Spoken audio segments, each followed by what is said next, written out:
شروع اللہ کا نام لے کر جو بڑا مہربان نہایت رحم والا ہے۔ اے پیغمبر صلی اللہ علیہ وآلہ وسلم، لوگوں سے کہہ دو کہ میرے پاس وحی آئی ہے کہ جنوں کی ایک جماعت نے اس کتاب کو سنا تو کہنے لگے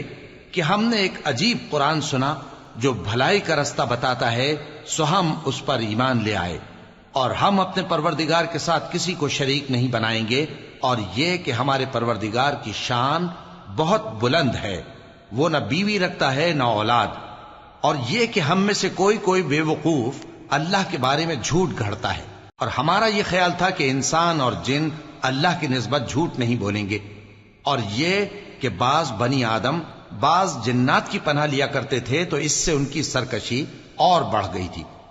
اور یہ کہ ان کا بھی یہی اعتقاد تھا جس طرح تمہارا تھا کہ اللہ کسی کو نہیں زندہ کرے گا، اور یہ کہ ہم نے آسمان کو ٹٹولا تو اس کو مضبوط چوکیداروں اور انگاروں سے بھرا ہوا پایا،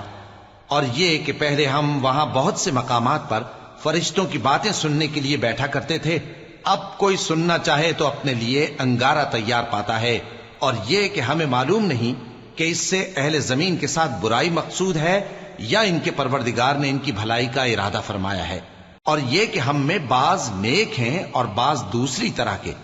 ہمارے کئی طرح کے مذہب ہیں، اور یہ کہ ہم نے سمجھ لیا ہے کہ ہم زمین میں خواہ کہیں ہوں اللہ کو ہرا نہیں سکتے اور نہ بھاگ کر اس کو تھکا سکتے ہیں، اور جب ہم نے ہدایت کی کتاب سنی اس پر ایمان لے آئے، سو جو شخص اپنے پروردگار پر ایمان لاتا ہے تو اس کو نہ نقصان کا خوف ہے نہ کسی طرح کے ظلم کا، اور یہ کہ ہم میں بعض فرما بردار ہیں اور بعض نافرمان ہیں، تو جو فرما بردار ہوئے وہ سیدھے رستے پر چلے، اور جو نافرمان ہوئے وہ دوزخ کا ایندھن بنے۔ اور اے پیغمبر صلی اللہ علیہ وآلہ وسلم، یہ بھی ان سے کہہ دو کہ اگر یہ لوگ سیدھے رستے پر رہتے تو ہم ان کے پینے کو بہت سا پانی دیتے تاکہ اس سے ان کی آزمائش کریں،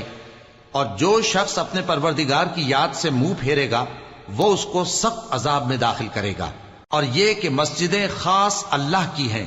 تو اللہ کے ساتھ کسی اور کی عبادت نہ کرو، اور جب اللہ کے بندے یعنی یہ پیغمبر صلی اللہ علیہ وآلہ وسلم اس کی عبادت کو کھڑے ہوئے تو کافر ان کے گرد ہجوم کر لینے کو تھے۔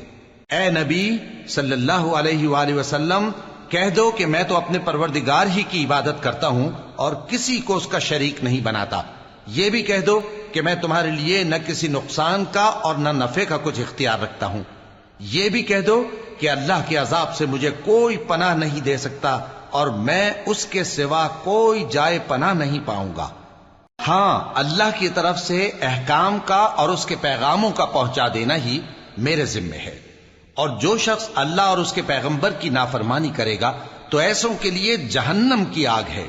وہ ہمیشہ ہمیشہ اس میں رہیں گے، یہاں تک کہ جب یہ لوگ وہ دن دیکھ لیں گے جس کا ان سے وعدہ کیا جاتا ہے، تب ان کو معلوم ہو جائے گا کہ مددگار کس کے کمزور ہیں اور شمار کن کا تھوڑا ہے۔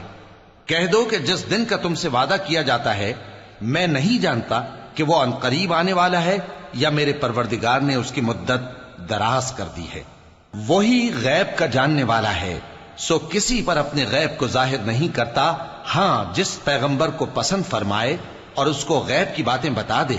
تو اس کے آگے اور پیچھے نگہبان مقرر کر دیتا ہے تاکہ معلوم فرمائے کہ انہوں نے اپنے پروردگار کے پیغام پہنچا دیے ہیں، اور یوں تو اس نے ان کی سب چیزوں کا ہر طرف سے احاطہ کر رکھا ہے اور ایک ایک چیز گن رکھی ہے۔